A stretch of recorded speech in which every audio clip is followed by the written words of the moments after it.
Hello students, आज का हमारा टॉपिक है संस्कृत वर्कबुक में व्याकरण के अकॉर्डिंग शब्द विचार। तो आइए चलिए करते हैं शब्द विचार की एक्सरसाइज। इसमें हमें शब्दों के कुछ प्रकार के बारे में बताया गया है कि कौन से शब्द पुल्लिंग होंगे, कौन से स्त्रीलिंग होंगे और कौन से नपुंसक लिंग, और हमें उन्हें स्त्रीलिंग, पुल्लिंग, नपुंसक के अकॉर्डिंग या एक वचन, द्विवचन, बहुवचन के अकॉर्डिंग चेंज भी करना पड़ सकता है। तो आइए चलिए करते हैं एक्सरसाइज। फर्स्ट नंबर का क्वेश्चन है, देखिए मुनि लिखा हुआ है। मुनि ये शब्द हम देख रहे हैं। फिर हमसे पूछा गया है कि ये मुनि शब्द अकारांत है, ईकारांत है या इकारांत है। तो देखिए मुनि के एंड में छोटी लगी हुई है, छोटी लगी है मतलब इकारांत है, इसका मतलब है ये इकारांत सही है।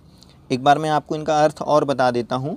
अकारांत का मतलब होता है छोटा आ है जिसके अंत में, ईकारांत का मतलब है बड़ी ई है जिसके अंत में, और इकारांत का मतलब है छोटी ई है जिसके अंत में। तो मुनि में हमने देखा कि छोटी ई लगी हुई है, इसका मतलब है कि मुनि शब्द इकारांत शब्द है। चलिए दूसरा देखते हैं, बाल। इसमें हमें दिख रहा है कि छोटा आ एंड में लगा हुआ है, इसका मतलब है कि ये अकारांत शब्द है, ना कि आकारांत है और ना ही इकारांत है। ऐसे ही गिरी में हम देख रहे हैं कि छोटी ई लगी है, इसका मतलब इकारांत है। नदी में भी बड़ी ई लगी हुई है, इसका मतलब इकारांत है। और यति में छोटी ई लगी है, इसका मतलब इकारांत है। इस प्रकार से हम समझ ही गए होंगे कि कैसे हमें शब्दों में अकारांत, इकारांत और उकारांत बताना है। चलिए नेक्स्ट सेकंड नंबर का क्वेश्चन है कि निम्नलिखित शब्दों से पुल्लिंग शब्दों को चुनकर लिखिए। तो देखिए पुल्लिंग शब्दों की पहचान है कि वहाँ जैसे राम के रूप चलते हैं, रामः, रामौ और रामः, ठीक। तो अधिकतर रामः की तरह उसमें विसर्ग लगा होगा। तो देखिए मैं बता देता हूँ, जैसे देखिए रामः, ये विसर्ग लगा है, ये पुल्लिंग है। इसके बाद ये इंदु में विसर्ग जरूर लगा हुआ है लेकिन ये पुल्लिंग नहीं है, ठीक। इसके बाद शंभु पुल्लिंग है, तरु पुल्लिंग है, सूर्यः पुल्लिंग है, हरि पुल्लिंग है, मयूरः पुल्लिंग है, ठीक। इंदु ये उकारांत शब्द है, ध्यान रखना ये उकारांत है, इसलिए इसको पुल्लिंग नहीं है। इतने यदि पुल्लिंग है तो हमें यहाँ पर उसके सारे नाम लिख देंगे, रामः, शंभु, तरु, सूर्यः, हरिः और मयूरः। ये सारे के सारे पुल्लिंग शब्द हैं। पुल्लिंग शब्दों की क्या पहचान है कि जिनके अंत में छोटा आ होता है और विसर्ग लगा होगा वो पुल्लिंग होंगे। जिनमें एंड में माँ होगा वो सारे के सारे नपुंसक लिंग होंगे, जैसे पुष्पम, पत्रम, ये क्या है, नपुंसक लिंग है। बाकी बड़ी ई जिसके अंत में होगी वो स्त्रीलिंग होंगे, जैसे नदी हो गया, ठीक। चलिए नेक्स्ट थर्ड नंबर का क्वेश्चन देखते हैं। हमें यहाँ पर कुछ शब्द दिए हुए हैं, निम्नलिखित शब्दों के रूप स्त्रीलिंग में लिखना है। इसका मतलब हमें ये पुल्लिंग में दिए हुए हैं। तो देखिए पहला दिया है देवः, ठीक। तो ये देवः पुल्लिंग का शब्द है क्योंकि छोटा आ है और फिर विसर्ग है। तो हम इसको स्त्रीलिंग में चेंज करेंगे तो क्या बन जाएगा, बहुत सरल है, हमें बस बड़ा वा कर देना है और मात्रा लगा देना है। देवः का देवी, स्त्रीलिंग शब्द क्या बनेगा, देवी। जिस शब्द के अंत में बड़ी ई आती है वो स्त्रीलिंग होता है।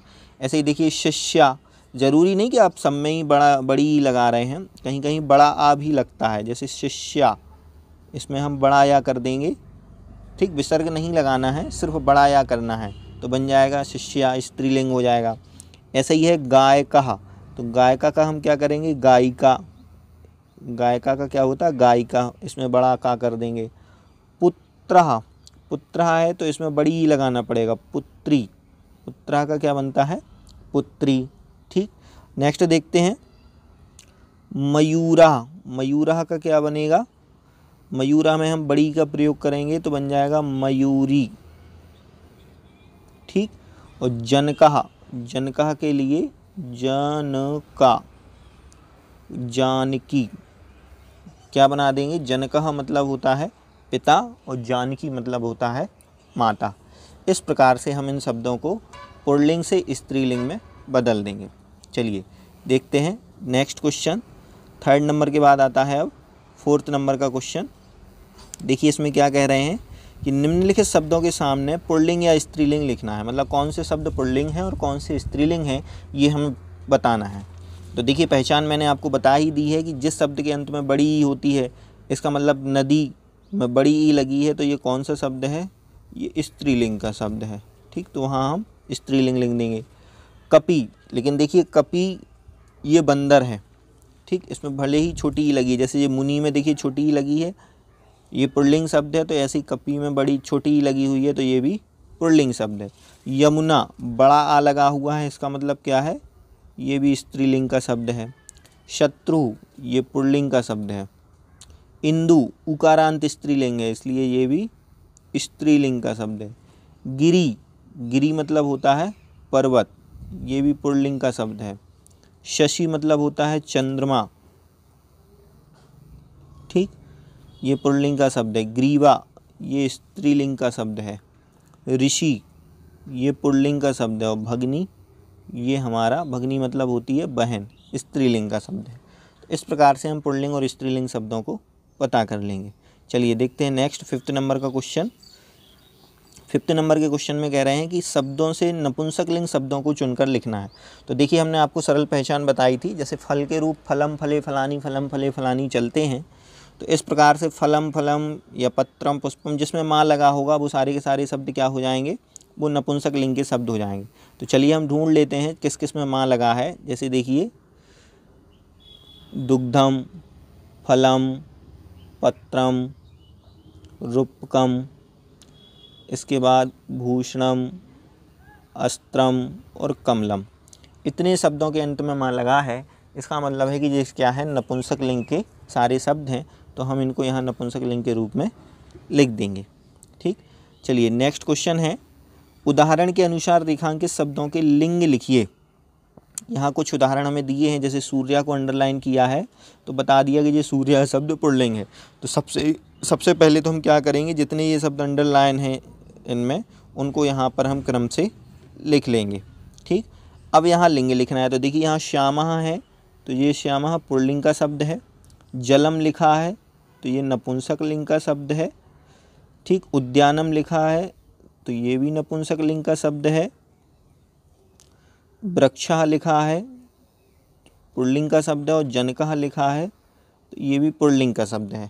इस प्रकार से इनके पुल्लिंग और नपुंसक लिंग इत्यादि लिख देंगे, ठीक। चलिए नेक्स्ट 7th नंबर का क्वेश्चन है कि आप जिन पदार्थों को खाते हैं उनके सामने आम, और जिन्हें नहीं खाते उसके सामने ना लिखना है। तो सीधी सी बात है, अधिकतर जो यहाँ लिखा है हम सभी खाते हैं। रोटी का मतलब रोटी खाते हैं, तो इसके सामने हम आम लिख देंगे। आलू कम खाते, आलू भी खाते हैं, पोटैटो, तो आम लिख देंगे। ओदनम मतलब होता है भात, चावल पका हुआ जो राइस है वो, तो इसका मतलब ये खाते हैं, तो यहाँ भी आम। कदली फल मतलब होता है केला, तो हम केले भी खाते हैं, तो यहाँ भी आम लिख देंगे, ठीक। आगे देखिए नेक्स्ट क्या दिया हुआ है, ठीक। नेक्स्ट है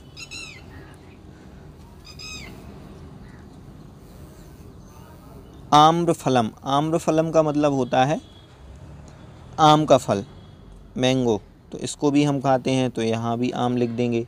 अन्नम अन्न खाते हैं, तो यहाँ भी आम लिख देंगे। सेव फल एप्पल भी खाते हैं, मिल्क भी खाते हैं, भिंडी भी खाते हैं, घी भी खाते, तो ये सभी खाते हैं, तो हम यहाँ पर सभी में आम लिख देंगे, ठीक।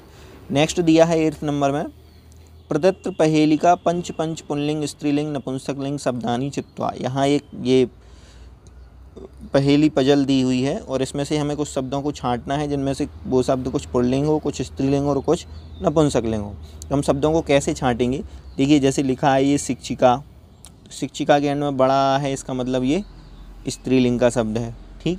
यहाँ लिखा है देखिए पत्रम, पत्रम में आधा माँ लगा है, इसका मतलब ये नपुंसक लिंग का शब्द है। यहाँ देखिए बालिका, बड़ा का है, स्त्रीलिंग का शब्द है। लता बड़ा आ है, स्त्रीलिंग का शब्द है। नौका बड़ा आ है, स्त्रीलिंग का शब्द है। इधर देखिए फलम माँ लगा हुआ है, नपुंसक लिंग का शब्द है। देखिए मूषकः ये पुल्लिंग का शब्द है, ठीक। अजा, अजा मतलब होती है बकरी, बड़ा आ है तो स्त्रीलिंग का शब्द है। यहाँ देखिए ग्रहम ये नपुंसक लिंग का शब्द हो गया, ठीक। इस प्रकार से मयूरः, देखिए नेक्स्ट मयूरः मिल गया, मयूरः ये पुल्लिंग का शब्द है, ठीक। ये देखिए अश्वः पुल्लिंग का शब्द है। इस प्रकार से हम इन शब्दों को छांट करके और उनके पुल्लिंग स्त्रीलिंग नपुंसक लिंग की जगह लिख लेंगे। शब्द मैं यहाँ पर आपको प्रोवाइड करवाए दे रहा हूँ, ये सारे शब्द यहाँ पर लिखे हुए हैं, इनको आपको वहाँ लिखना है और इन सभी को यथावत इसमें ढूंढ करके, पजल में ढूंढ करके इनको अंडरलाइन भी करना है। इस प्रकार से ये चैप्टर आपका यहाँ पूर्ण होता है। धन्यवाद।